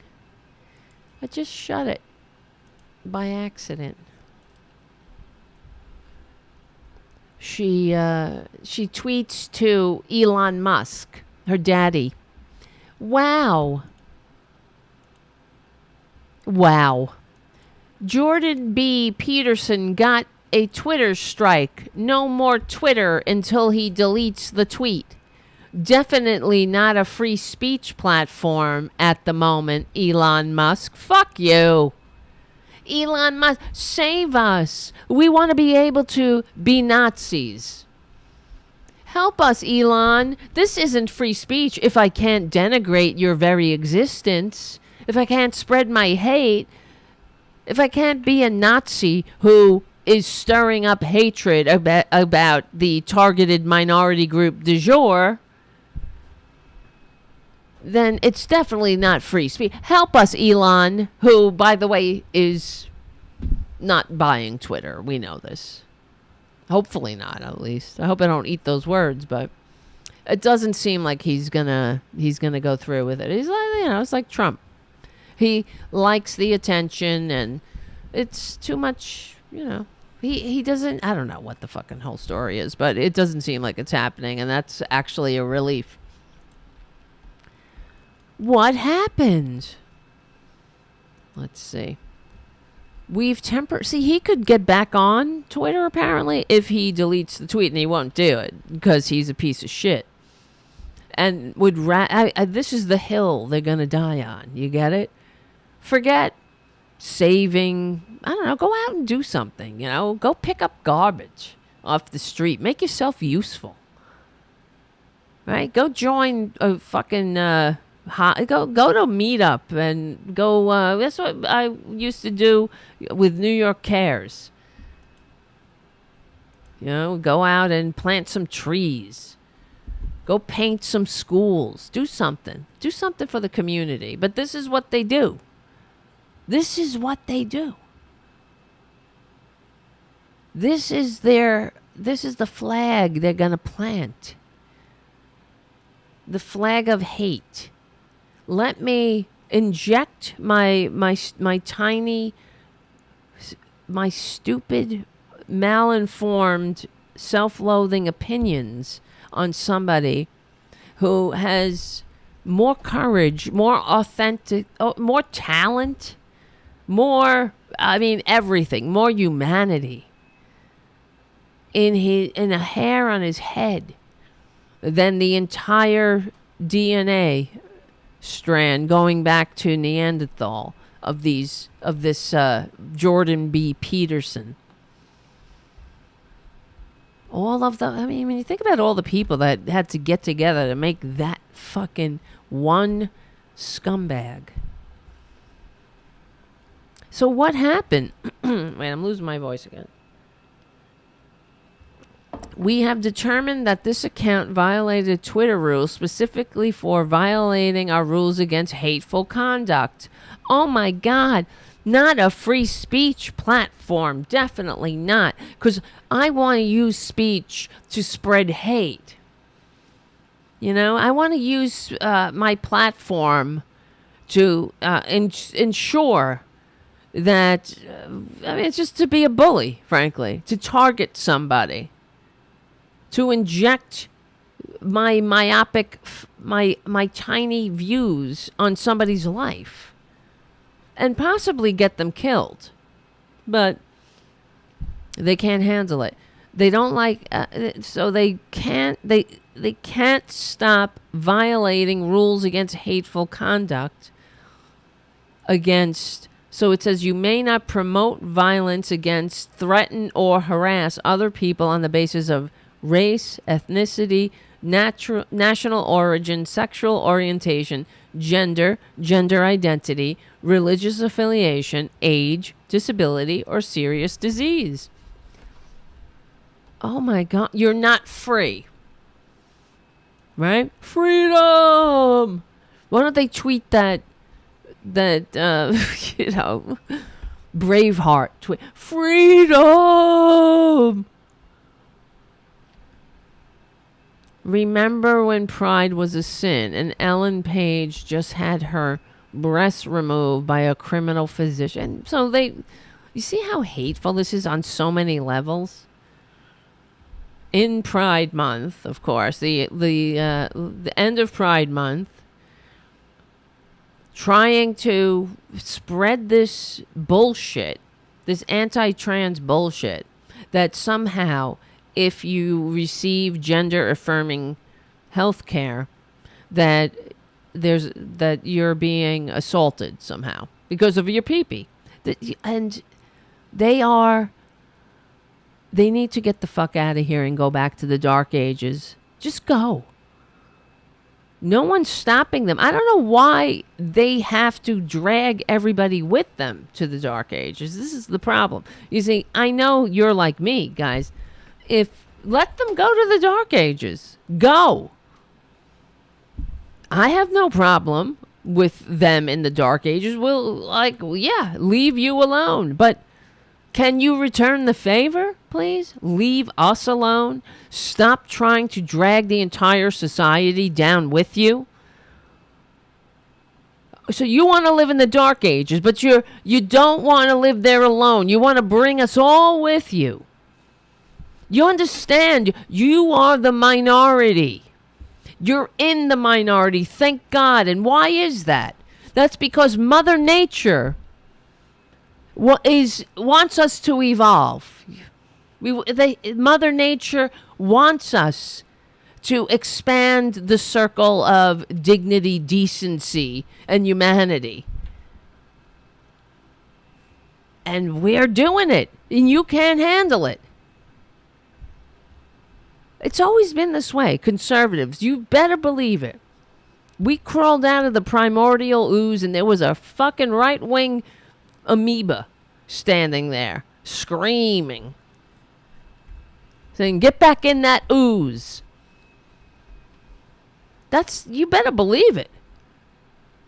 But I don't get how they must drag us with them. Go to the Dark Ages. No one is stopping you. Live in your handmade cult. Amy Coney Bitchface Barrett. Go to Moscow Mitch's district and form a cult. And you can all go there. And you can have your Maramoron Mussolini as your leader. But leave us out of it. Leave society out of it. Leave normal society out of it. You know what I mean? Is that too much to ask? That's what I'm saying. Like, they can't, shut the fuck up and leave us alone. Let people live, for Christ's sake. And thank you, Errol Thomas, for your super chat. When will Republic clowns, as well as their supporters, ever going to see that they've been duped by idiot number 45? Yeah, probably never. Idiot number 45. Is that like Chanel? Chanel number 45? Unbelievable. Well, as in keeping with the destroying the pillars of democracy, here's from Salon. I just want to see what the time is. Oh boy. School's out forever. Like I say, don't I ever say, I hate to be right, of course. It sucks to be right, literally and figuratively. But, and what do I say all the time? Republicans, they hate democracy. They can't handle it. They can't stand living in a free democratic society. That's why they cling to their big daddy autocrat to save them from the scary, complex world of others who don't know their place. They hate e pluribus unum. They hate the general welfare because everybody's different. They can't handle that. And one of the pillars of democracy is public education. That's why they hate it. That's why they hate. I mean, everywhere you look, where democracy is, where it requires. There are ingredients to a functioning democratic society. There has to be upwardly mobile majority, an educated majority, right? That's one of the pillars. Education is one of the pillars of democracy. That's why Republicans, they vilify it, they go after it, they attack it constantly. And please, Democrats, if you're listening, here's how you have so many missed opportunities with Democrats. It's so annoying. That's how you have to fight. When you promote and talk to the people in your district, the people you're representing, remind them that education is a pillar of democracy. It's required for a functioning democracy, just like taxing the rich. Taxing the rich is a patriotic imperative because you can't have this kind of concentrated wealth and upward immobility and a functioning democracy at the same time. Same thing with education. Education needs to be funded and embraced, and without apology. Without apology. Funded through taxes, by the way, not property taxes, because that's a racist-ass policy. That has to go. All right? Well, it won't. Well, we know it won't go, thanks to the Supreme Court, I'm sure. Anyway, from Salon, school's out forever. Arizona moves to kill public education. I mean, can it ever get worse? Yes, don't ask that question. Last Friday, while the country reeled from the Supreme Court overturning Roe v. Wade, Arizona made history of a different sort. Legislators in the Grand Canyon state passed a universal school voucher bill that, once signed by Governor Doug Ducey, will become the most wide-reaching school privatization plan in the country. And this is how they kill public education. They turn it yet again into the providence of the rich. If some rich fucker can't make a buck, Republicans don't want anything to do with it. And it's all about concentrated wealth. It is. Concentrated wealth and power, not about the general welfare, not about e pluribus unum, none of that shit. Public education, that's why they vilify it. Government schools. Republicans, they are always on message, but you'd never hear Democrats fighting back. Government schools. They'll talk about, we want to get bipartisan legislation, and then they are giving credence to these private school schemes when they should be fighting for public education unapologetically. As like the Republicans fight for for these voucher charter schools. You ever see Republicans never fight for public education, even when they had that Betsy DeVos bitch heading the Department of Education. She never visited public schools. She would go on tours to all the voucher fucking schools where her friends could make money. Unbelievable. They are unapologetically fascist, and the Democrats are just like, let's just be a little fascist. Let's just be, maybe if we are a little fascist, they'll what? Learn to love democracy somehow? Can you get it now? This has always been the plan. Killing democracy has always been the plan. In his January State of the State address, Ducey called on Arizona lawmakers to send him bills that would expand school choice. That's how they frame it. It's always about choice, unless, you want to choose not to die in a back alley, or, or choose to live your authentic life. Then you're a criminal. And the Republican-dominated legislature obliged, delivering last Friday's bill, which will open a pre-existing program for the Empowerment School Accounts, quote-unquote, ESAs, up to the entire state. In practice, the law will now give parents who opt out of public school a debit card for roughly $7,000 per child. So taxpayer money to go to private fuckers who are undermining public education. Private schools. So our not in this state, but I'm sure our blue state tax dollars will go to fund this bullshit. And it'll go into some private prick's pocket. While the kids, the kids are nothing. It's like Soylent Green. The kids are just pawns and plebs for the parasites to attach their greed-centered, rapacious gullets to, and just suck out all the profit they can while leaving nothing but a husk. That's it. It's not about education, please. Just like sending women to back alleys is not about life in any sense of the word. I can't take it. I just can't take the, it's the thing with the Democrats. I know I'm kicking ass on the Democrats a lot, but it really is, that's part of the problem for Democrats to give any credence to these schemes of the Republicans, to meet them halfway, to give them an inch while they take a mile. Well, they take the whole fucking thing. Anyway, guys, my name is Tara Devlin. It's kind of dark in here now, but we will win. Thank you for hanging out. Will you guys, hey, become a patron at patreon.com/Tara Devlin to keep this show, the Real Liberal Media, going and growing and hanging out. We do hang out here every Friday evening, 8 p.m. Eastern Standard Time, in that vicinity. We have a great chat room. Please join us. Tarabuster.com. You can go Tarabuster.com and find us. We stick together. We win. My name is Tara Devlin. I'll see you soon.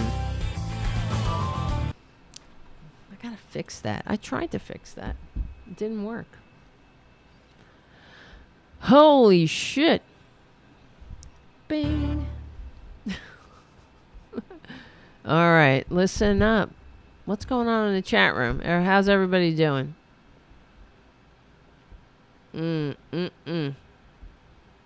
Thank you, Jim. Jim liked the show. I'm glad. I like you guys. I like hanging out with you guys. I really, really do. I don't know what I'd do without you. So when will we... I guess we won't have a show on the 4th because everybody would be busy. Looking at fire, looking at lights in the sky. Maybe Tuesday or something like that. We'll see. If somebody becomes a patron, I don't know what's wrong with me. I got to fix that Patreon page up. I know it's a little outdated, but I will. I just have 10,000 other things to do. And that's why I'll say, become a patron at patreon.com/Tara Devlin. And I don't know. I got to do so many other things. I got videos to make. I have so many ideas. I just got no time. Damn it.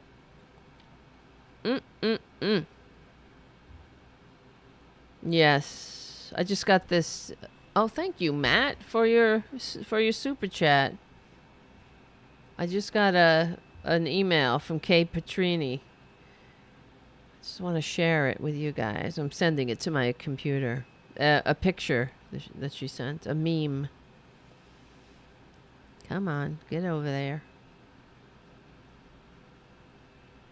How do I do it? Share. Share file via AirDrop. Oh, turn Wi-Fi on.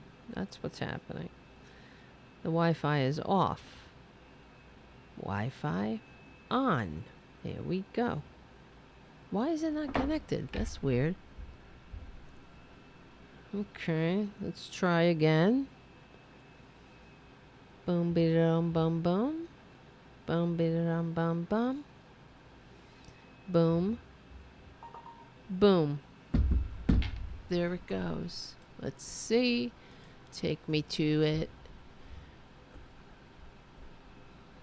Probably be it's not going to be explosive picture. Is it? It's not like a lot of fanfare to get that picture there, but thank you, Kay, for sending it. Kay is Mike Malloy's education correspondent. Also, I'll have to say my education correspondent. So, why didn't you vote against them, Mom? So, those who are listening on the podcast only, Kay sent a Kegel from Kegel cartoon from I don't know who that artist is, but I would give them credit. Wham it says. Okay, whatever. But it is an image of people, a young person and an older person in the handmaid's outfit, and it says, and the little one says, "Why didn't you vote against them, Mom? Why didn't you try to stop them from taking it all away?" And Mom responds in the handmaid costume, of course. "Well, back then, gas prices were really quite high, honey." Exactly. You see what I'm saying? Not just me saying it. Obviously, other people are saying it. But that's hitting the nail on the head. gas prices this too shall pass. The other thing is, as far as the gas prices are concerned, of course, this is a worldwide problem because we're coming out of a pandemic, and then we have price gouging. We know that the big oil is taking advantage of this because the last time the price of oil was at this price, I don't know it off the top of my head, apparently, as Bernie said, the gas was $2 less a gallon. So they're taking advantage. Also, I think they're doing it because they hate Democrats. And there is a worldwide pandemic, blah, blah, blah, and other issues like Ukraine and Russia.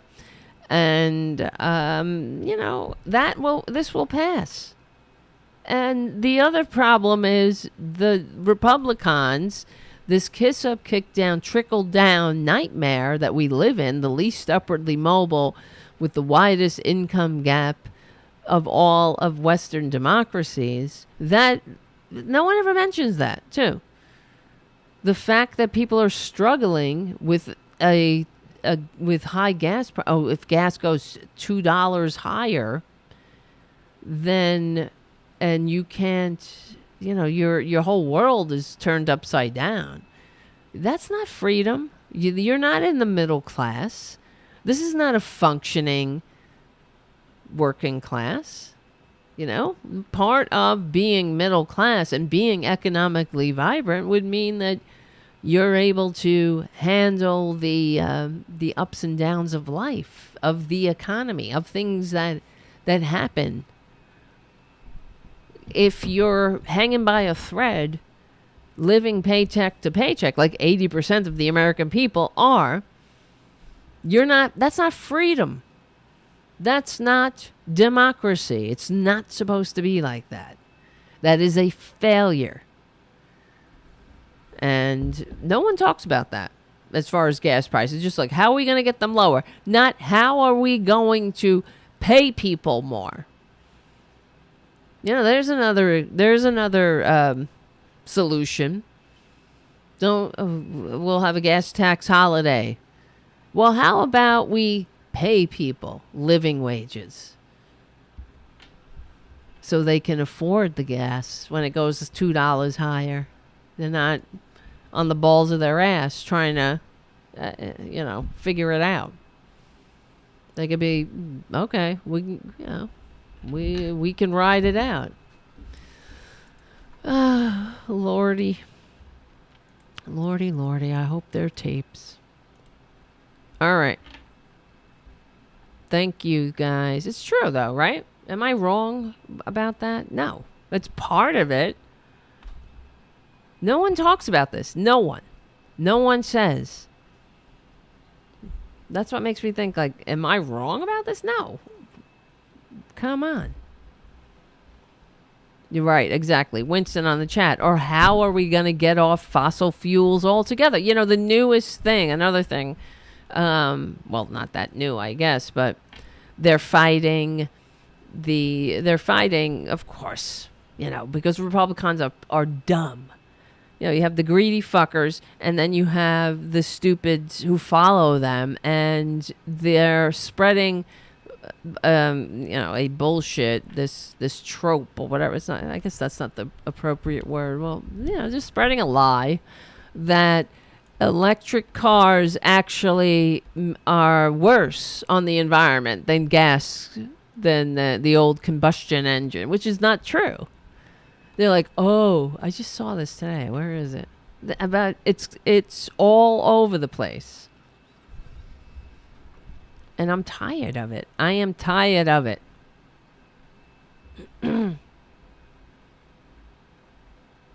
Let's see. Where am I? Because this is really the end of the show, so. Let's see.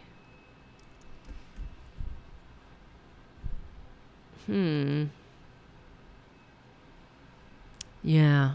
So here's what happened. This is another thing I was going to talk about. But, and I forgot to talk about that. We could do that. Oh, shit. I was going to talk about that Kyle Rittenhouse game. Well, maybe we could do that on Tuesday. That dumb bastard. But there's so many things happen in between. So Ted Cruz, because he's, the traitor Ted Cruz, because he's a podcaster. This is what Republicans do. They get $170,000 a year as a senator to squat in their Senate office or wherever and do a podcast and help a coup. Right? And he's got health care for life. He's got retirement security. He's got health care for life. He's got a living wage, right? He could do all this. He could have his little fucking podcast. He doesn't have to say, please become a patron. And he can spread lies. Because here's one. Don't tell them it's an oil painting. So these young people are... They glued themselves to a Vincent van Gogh painting as a stunt, and they're wearing shirts that say "Just Stop Oil," and Ted Cruz is spreading this falsehood that they're doing it because it's an oil painting. Oh, they don't like oil, so it's making them out to be idiots, of course, but. What they're doing is they're trying to get, actually, if you read the story, and he's confident that the dumbasses who follow him legitimately and listen to the slime that comes out of his mouth, that in the form of words, that they will just take whatever lie he's peddling. But what they're doing, what these young people are doing, is they're trying to get the gallery to become part of an organization that promotes climate change. That's what it's about. It's not because this is an oil painting. You see what I mean? And Ted Cruz is getting $170,000 a year to do this, to spread more misinformation, to make his dumbasses who follow him stupid enough to vote for him and keep him in power while he slowly slits their throats and makes this country a shithole. So this dumb bastard named Peter on the Twitters writes, "I can't wait for these kids to find out that an electric car produces more emissions than a hybrid or conventional engine car." This is the new shithole that they talk about. It's the new lie. It's not new. Come on, what am I saying? It's all lies. To keep this world heading in the wrong direction because it makes a few people rich. Yeah, and they want Mother Earth to be a toilet for poisonous waste and all her inhabitants to struggle, to live in the shithole. Oh, they won't be living in shitholes. And that's another thing with the Supreme Court. This fucking Supreme Court, I can't get into it now. It's too late. But with what they did with the EPA, I mean, it's unacceptable. So this Peter asshole says, don't forget vehicles don't just magically appear on the showroom floor starting with 0 emissions. So let's not even try, right? Let's not do anything. Let's not head in the right direction. And because it's not a light switch. You don't just flick a switch and everything changes. I hate them. You understand?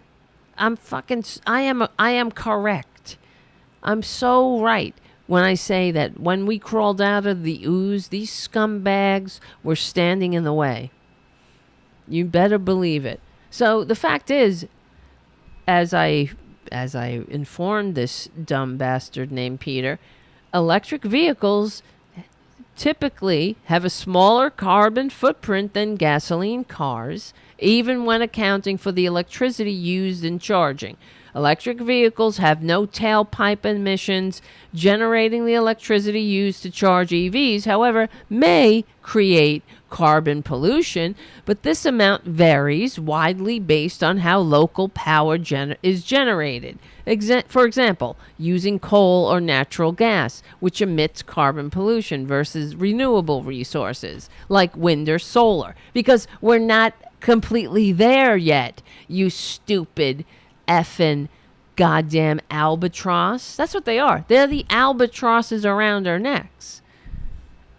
So even accounting for these electricity emissions, research shows that an EV is typically responsible for lower levels of greenhouse gases than an average new gasoline car.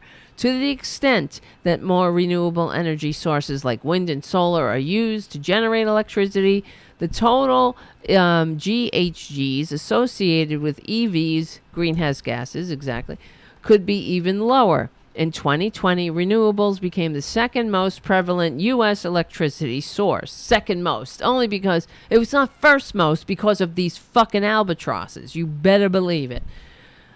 Learn more. So I got this screenshot from the EPA website. So because they have to release this stuff to counteract the stupidity. Oh, and this person. Also, so he responded, you maybe should turn off the news and look into what it takes to produce and manufacture stuff. But until people open their eyes and look at the whole picture, they are only going to see what they want and ignore the rest. So what is that? What's the point of that?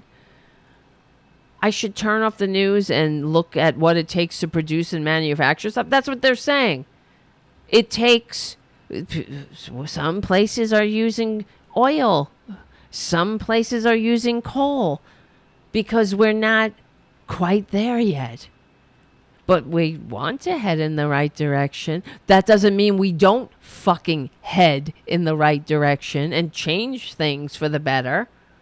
Maybe I should look at what it means to produce something. Because we're not living in a fucking fantasy land where all of the sudden things are bling. You know, we wave our, like Elon Musk's comes down and says, you're all free to say the N-word. Get me out of here. Guys, am I right? Or am I right? God. Yes, Terry Taylor on the chat. If we had started investing in green technology years ago, we'd be in a better place, in such a better place. If, in fact, exactly, yes. Like if Reagan never took the solar panels off the White House, and we followed his plan. If we followed Carter's energy plan for renewables, we would have been free from foreign oil by the year 2000. And maybe we wouldn't even have had 9/11, but I guess Giuliani couldn't sell his T-shirts then. So it's all for the best. Like that Texas Attorney General said, God works in mysterious ways. All right, my friends. Holy shit! God help us. Somebody help me and become a patron at patreon.com/Tara That's going to be on my tombstone. And what else? If somebody becomes a patron on Tuesday, we'll do a show. If not, I don't know what to tell you. And then we can talk about Kyle Rittenhouse's game, and we have fun. We do have fun. We make fun, we laugh, we cry. We run the gamut of emotions here on Tarabuster. But I'm really glad to be with you guys. It's fun. Is it fun? At least we're in it together. You know what I mean? We're not alone. So thank you so much. And remember APS Radio News. And FYINation.com and Rokfin.com. And please, if you can, give the show a good review on iTunes, if you are so inclined, because that helps get us up in the ratings, up in the algorithm. Yes, I know. I forget, Errol. It's Slime Rottenhouse. Yes, I know. What a slime. I don't get it, guys. These horrible people. They're absolutely horrible. Horrible. And you know the story. I don't know. I'm not a psychic. I don't have a psychic feeling about Slime Rottenhouse, except that it's not going to end well. Right? That kid, he's a damaged dirtbag, a murderer, of course, a piece of dirt. Obviously broken, a scumbag. He really needed to be convicted and put into a psychiatric facility or something at the very least, because he's something very damaged in him, and it's not going to end well. It will not end well for him. And trust me, the filthy fascists will grind him up and spit him out. But I have no sympathy for that, of course. He is, yes, Winston on the chat. Rottenhouse is a horrible little Eichmann. Yes, he is. He's like a little Nazi. He is a little brown shirt Nazi piece of shit who, was born in the wrong decade. He would have been a brown shirt. These people are fascists. They are. The fact that he got away with murder, it will not end well for him. That's for sure. Yeah, it's true. He had no business being in that place. The whole everything. This is Republicans. They corrupt everything. They suck. They destroy everything that they touch. Anybody who watched that Slime Rottenhouse trial and that judge, it's an abomination. They are an abomination to America. And thank you, Robin M., for your super chat. Right under the gate. All right, guys. As you can hear, my voice is going, so it's time to go lay down. Maybe I'll watch, what's that show? The Umbrella Academy. Just to support the courageous trailblazers, the kick-ass human beings on the right side of history. People who are really admirable. That's somebody who is, honestly, I admire Elliot Page. I don't even know. That's somebody that needs a statue to themselves, or you know what I mean? If we were not as sick, Elliot would be like, wow, welcome. So glad you can live your life. But, okay. All right, friends, Romans, and countrymen. Lend me your ears. Thank you so much for lending me your ears for a couple of hours. And thank you so much. If you can, become a patron, like I said, and we will win. I have to fix the patron page up. I know. I'm sorry. We will win.